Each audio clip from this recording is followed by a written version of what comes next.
que o país não tem conjuntura. É como se o Brasil fosse um país sem conjuntura.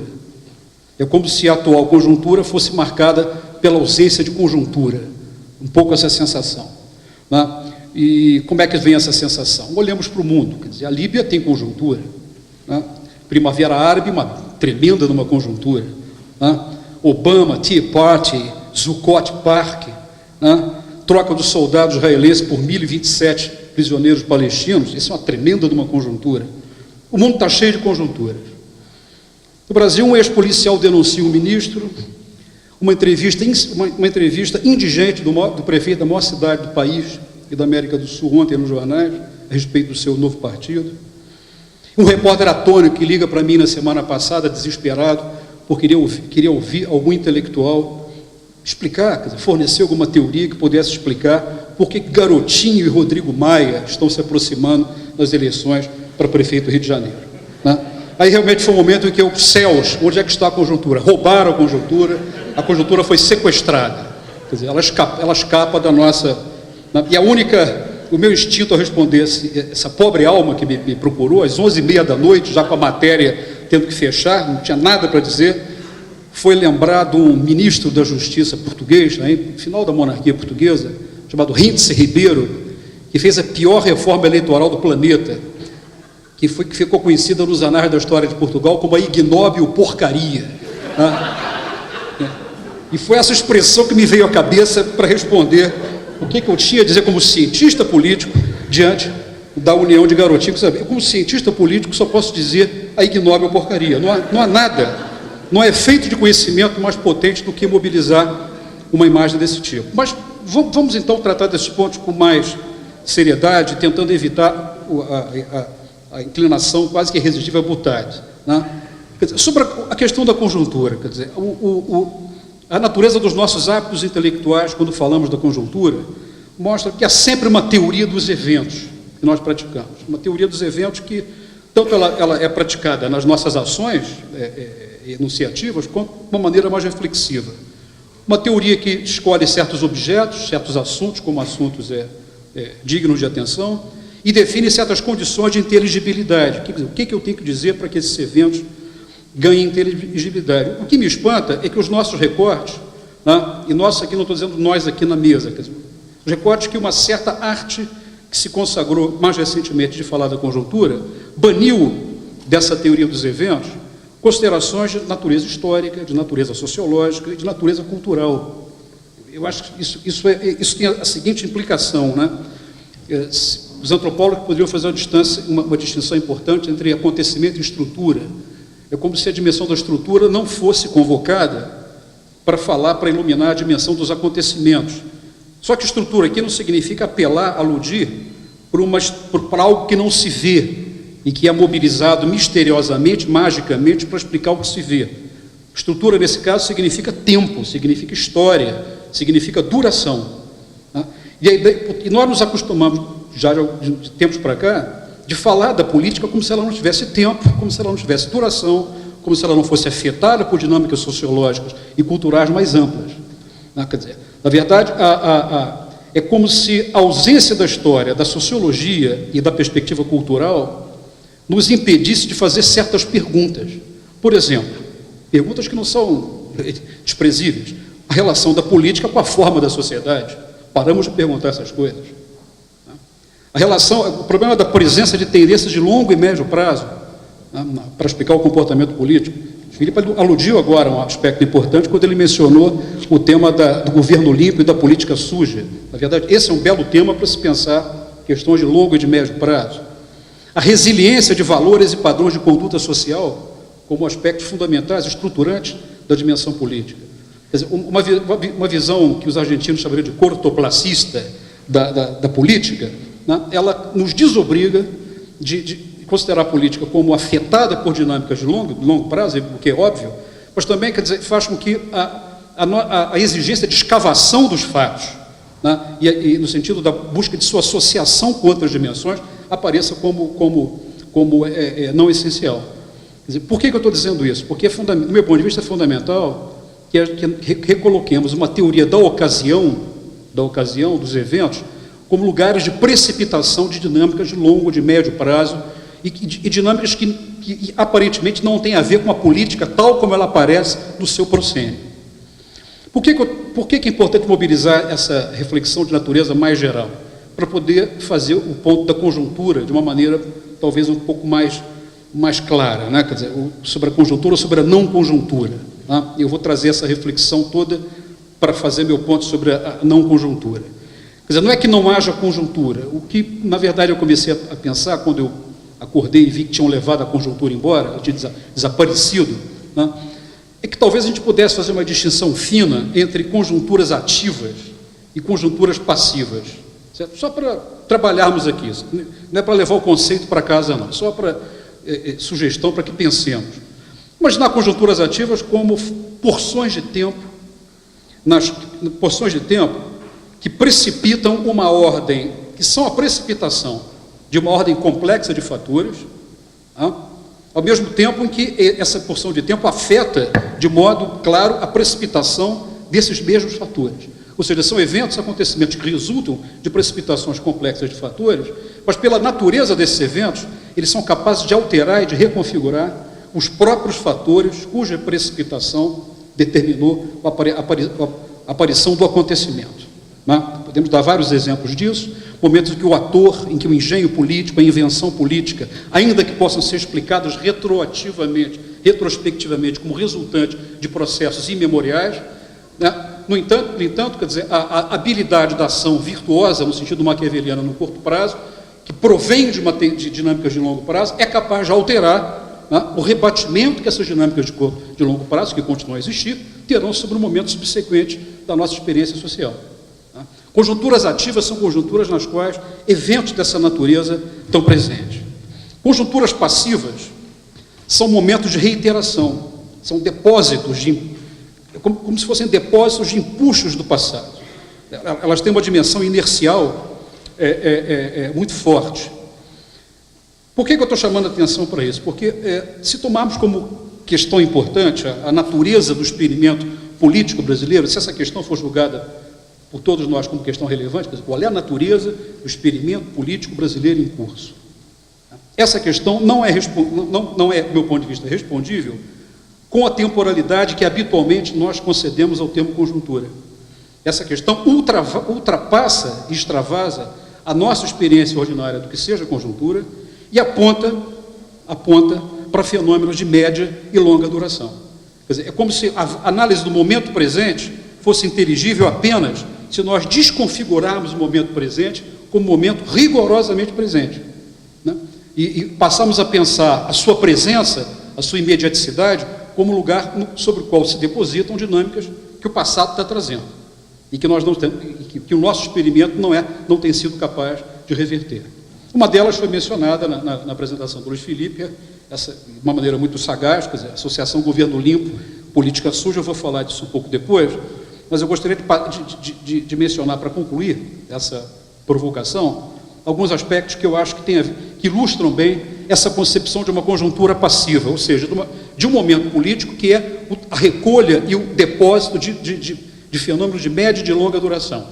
Quer dizer, uma experiência de curto prazo que não produz acontecimentos ou fenômenos inovadores que possam reverter, né, o que uma análise menos focada na sincronia pode perceber como tendências de longo e de médio prazo. Alguns exemplos, quer dizer, isso na verdade demandaria muito mais tempo para a gente ter um quadro minimamente razoável disso. A presença da grande coalizão como fator de governabilidade. Certo? A presença da grande coalizão. A grande coalizão, o impacto que ela exerce sobre o exercício do governo. Quer dizer, uma grande coalizão fundada, em grande medida, num absurdo ontológico básico, que é a ideia de que para governar tem que ter grandes coalizões, mas a grande coalizão impede que eu faça o governo que eu queria fazer, que eu gostaria de fazer. Né?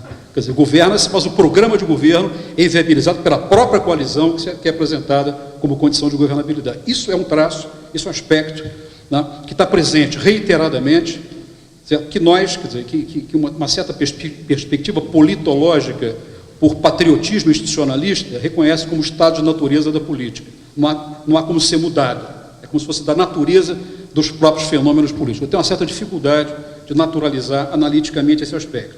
Mas esse é um aspecto que eu acho que é fundamental, tá? Diante do qual os acontecimentos, os ministros que entram, os ministros que saem, a política limpa, política suja, o governo limpo, são quase que epifenômenos, são quase que ocasiões minuciosas, momentos discretíssimos, né? Nesse processo que é de longo e médio prazo, cuja inteligibilidade exige uma perspectiva que ultrapasse a perspectiva do curto prazo. E é isso que é, do meu ponto de vista, um aspecto fundamental para a resposta à pergunta que eu acabei de pôr, a natureza do experimento político brasileiro em curso. Outro ponto que eu acho importante também, a ideia de uma grande coalizão em estado de natureza, né? Em estado de natureza, uma grande coalizão que deve ser gerida, deve ser governada internamente, uma grande coalizão que toma parte considerável das energias governativas do governo, se me permitem o uso de baixo calão a hora dessa, certo? Grande parte da capacidade de governo ela está associada a governar o governo, né? Quer dizer, definir operadores, quer dizer, um governo que tem 4 ou 5 ministros devotados à dificílima arte da articulação política, em função da complexidade que essa coalizão tem, ela deve ser governada, ela vive em permanente estado de natureza, ela é um celeiro absolutamente fértil de fogo amigo, né? Quer dizer, toda digamos assim, a exibição de práticas heterodoxas do ponto de vista do Código Penal, que o país vem observando, não digo todas, mas grande parte das exibições de agressões ao Código Penal resulta de dinâmicas mafiosas clássicas. Quer dizer, vou contar para todo mundo, né? Sério paradigma, se não for assim, conto para todo mundo, né? Portanto, não se trata de avanço da capacidade investigativa, aumento da sensibilidade social diante do fenômeno da corrupção, simplesmente vazam informações porque alguma coisa não foi cumprida em algum lugar, né? Ou seja, isso é típico do ambiente da grande coalizão. Internalização da oposição, né? Esse é outro aspecto também está presente, quer dizer, a ideia de que não há oposição fora do governo. A oposição no Brasil está no governo, né? Está na coalizão governamental. O chefe da oposição é o presidente do PMDB, o mais importante líder da oposição no país, certo? Só que não precisa fazer oposição militante, ideológica ou estéril. Ele ocupa um lugar estratégico fundamental e pode exercer, né, a possibilidade de vir a exercer a oposição ou digamos assim, a paralisia ou o veto, quando isso for necessário, né? Então, isso é um dado curioso. Talvez esse seja um aspecto de inovação interessante, que o tão decantado presidencialismo de coalizão, né, orgulho brasileiro, nosso patriotismo nacionalista, quer dizer, talvez essa seja uma inovação. Quer dizer, o sucesso desse presidencialismo chegou ao ponto em que ele abriga confortavelmente o lugar para a própria oposição, né? Por aí fica inteligível a manobra de criação do partido com o PSD, né, no qual a oposição passa para um partido que não é nem de esquerda, nem de centro, nem de direita. Uma coisa curiosa, né? Ou seja, um partido que vai repetir a experiência do PMDB, né, evidentemente com ambições, no mínimo, parecidas do que o modelo original. Asfixia da oposição formal. Quer dizer, não é bom que o DEM acabe, né? A minha atitude instintiva é idêntica a Luiz Felipe. Mas não é bom que o DEM acabe, quer dizer, porque existe eleitorado de direita no Brasil. Ou se o DEM acabar, o eleitorado de direita vai desaparecer. Ou na democracia brasileira não deve haver expressão partidária para o eleitorado de direita. Então, há um problema, quer dizer, há um problema. Há vários problemas. Quer dizer, por que um candidato vitorioso, como José Serra, desaparece? É incapaz de interpretar a vitória eleitoral que teve, quer dizer, foi derrotado, evidentemente, mas conseguiu quase 40 milhões de votos contra o presidente mais popular da história do país. E definha, absolutamente, diante disso, cognitivamente incapaz de interpretar a extensão da sua própria vitória. Quer dizer, algo, né, de estranho, né, deve passar pela dimensão cognitiva, psiquiátrica, sei lá. Teria que termos uma junta multidisciplinar para cuidar, para refletir a respeito disso. Mas são elementos que não estão no proscênio, não estão ali no sujeito que foi lá, bateu no gabinete, desceu e tal, disse, declarou, não está no proscênio, mas são aspectos que são fundamentais para circunscrever um ambiente, né, que é mais denso, que é mais espesso do que a observação daquilo que constitui tradicionalmente a matéria da experiência política observável, né? Um processo que eu acho que também é fundamental, que está associado a esses, né? Quer dizer, além da asfixia da oposição formal, um país que não tem direita, não tem esquerda também, quer dizer, não tem oposição à esquerda, né? O processo, talvez eu devesse mencionar apenas isso que eu vou mencionar agora, e os outros são secundários. Um processo já, quer dizer, esse sim, de médio prazo, de autarquização progressiva da representação política. De autarquização. Né? A ideia de que falamos de representação por conforto nominalista. Por puro conforto nominalista. Certo? O Brasil, a partir já do governo Fernando Henrique, tá? Já a partir do governo Fernando Henrique, constrói um processo de progressiva autarquização do chamado mundo da representação. Tá?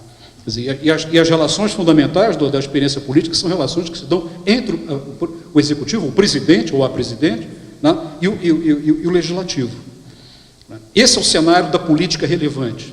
Chamamos de representação porque chamamos de representação. Não é que não haja representação, mas é que a gramática tradicional da representação, isso é que eu acho que é importante, a gramática tradicional da representação é insuficiente para descrever a dinâmica fundamental que marca as relações entre o legislativo e o executivo. São essas relações que têm a ver com o tema da grande coalizão, com o tema do presidencialismo de coalizão, que eu já mencionei anteriormente. E há outros aspectos também que convidam uma análise de mais longo prazo, né? O renitente comportamento predatório da classe política. Né? Quer dizer, uma concepção de política como predação, né? Como apropriação, como desfrute. Né? Quer dizer, faz sentido, a heteronomia legislativa faz todo sentido, porque ele é um cenário também de relações especiais com o Poder Executivo. Né? Enfim, para encerrar, quer dizer, um tema que me preocupa muito e que eu acho que é importante pensar quando o tema da conjuntura política aparece, que é que eu acho que é uma questão que está associada à pergunta que eu fiz, a natureza do experimento político brasileiro em curso.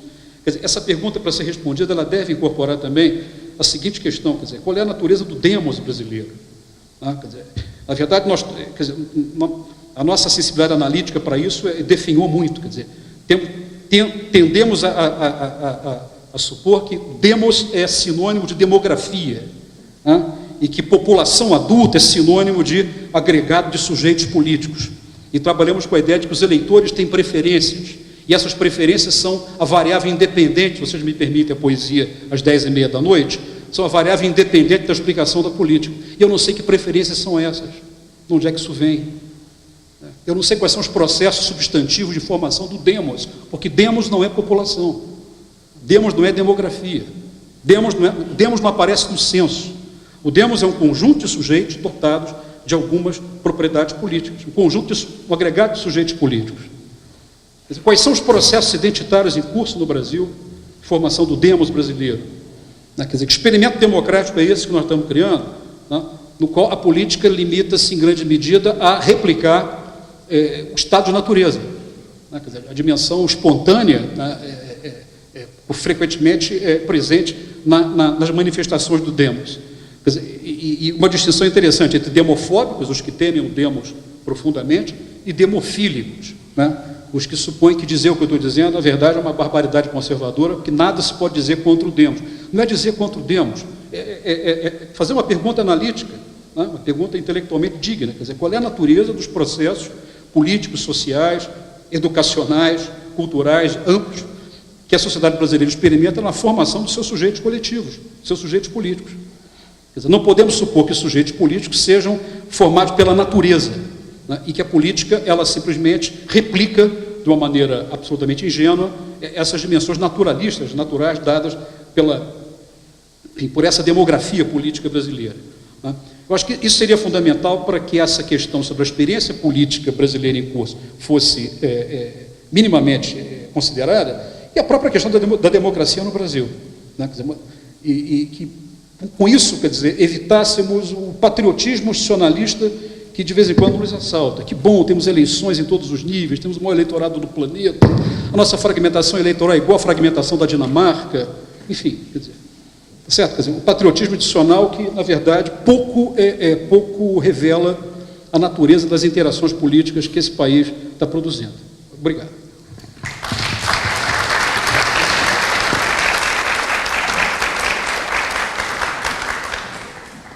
Agradeço ao Renato e passo a palavra, então, assim, rapidamente, para que a gente possa ter tempo para que vocês coloquem questões, comentários para a mesa. Só vou pedir que quem quiser falar se levante, a gente leva o microfone até vocês. Boa noite, Leonardo Uff.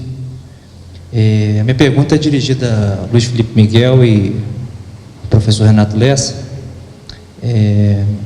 Tendo em vista essa capacidade, né, que a Dilma tem tido de reagir aos escândalos sucessivos, o que demonstraria, num primeiro momento, uma suposta estabilidade de governo, a capacidade dela de reagir e se manter, acho que concordando com tudo isso que o Luiz Felipe falou, mas indo na linha do Renato Lessa de, acho que buscar olhar além, né, dessa imediatez, olhar além dessa superficialidade. Como é que a gente poderia encarar as razões, o que poderia ser comentado sobre o que há por trás dessas sucessivas trocas de ministros no governo Lula? Lula não, Dilma.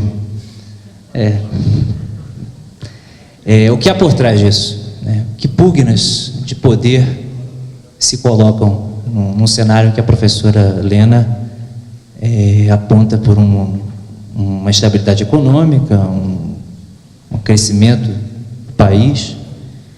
O que há? Né? Que pugnas são essas? Que reações são essas de um setor que historicamente foi base do governo Lula e do governo Dilma também, que é a CUT, que vem nos últimos meses lançando críticas abertas à Dilma, nas campanhas salariais que houveram aí, bancários, correios, os petroleiros que preparam a greve agora para novembro.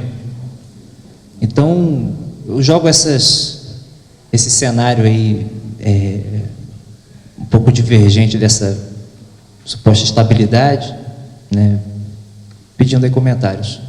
Alguém mais nesse momento, que daí a gente faz em pequenos blocos, não? Bom, vou passar a eles então, e enquanto isso. Bom, eu queria fazer alguns comentários, mas antes para o Luiz Felipe, questão das mulheres e do feminismo no governo Dilma, eu acho que ele faz uma interpretação equivocada.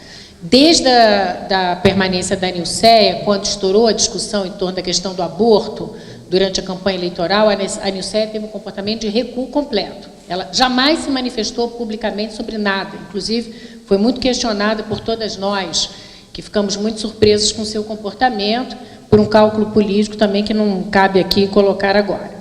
Eu acho que o que nós vivemos hoje não é que a Dilma não está interessada nas mulheres, nada. Primeiro, a gente tem um congresso que certamente é dos mais conservadores que a gente... É um dos piores congressos que a gente já teve com relação a todas essas questões de direitos reprodutivos. Tem uma pesquisa sendo levada a cabo agora justamente para tentar mapear todas as posições, todas as reações, quem disse o quê, porque a gente tem que entender, porque nós estamos recuando, estamos andando para trás, é realmente assim, uma perda de espaço político muito grande com essa questão.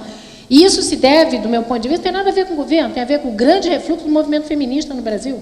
O movimento feminista passou por um enorme recuo, perdeu completamente a visão estratégica que teve durante 30 anos, e isso se deu desde o início do governo Fernando Henrique, com a incapacidade de se adotar um plano, de implementar um plano, uma política nacional de mulheres, que foi abandonada, e com toda a ideia de se ratear pequenas atividades entre os distintos grupos de mulheres, que, sem dúvida nenhuma, se algum movimento social completamente fragmentado dentro da visão liberal das identidades, é o feminismo. Porque tem as mulheres quilombolas, tem as mulheres negras, tem as mulheres brancas, tem as mulheres de ensino superior, tem as mulheres da zona da mata, tem as mulheres de não sei de onde, e a gente está querendo criar uma frente das mulheres que só são mulheres, que não são mais nada, porque não existe mais. Então, a fragmentação política do movimento feminista explica tudo o que se passou, inclusive no governo Lula. Não houve avanço, houve a Lei Maria da Penha, que foi imposição internacional, a gente teve que adotá-la, não foi pressão do movimento, não foi negociação, foi avanço, e muitas regulações associadas a ela, do ponto de vista jurídico, penal, não foram adiante. porque justamente não há espaço para avançar. Então, isso é só um comentário que eu queria fazer, porque eu acho que o que a gente tem que pensar aqui é o refluxo nessa expansão democrática, né, na consolidação democrática do movimento de mulheres.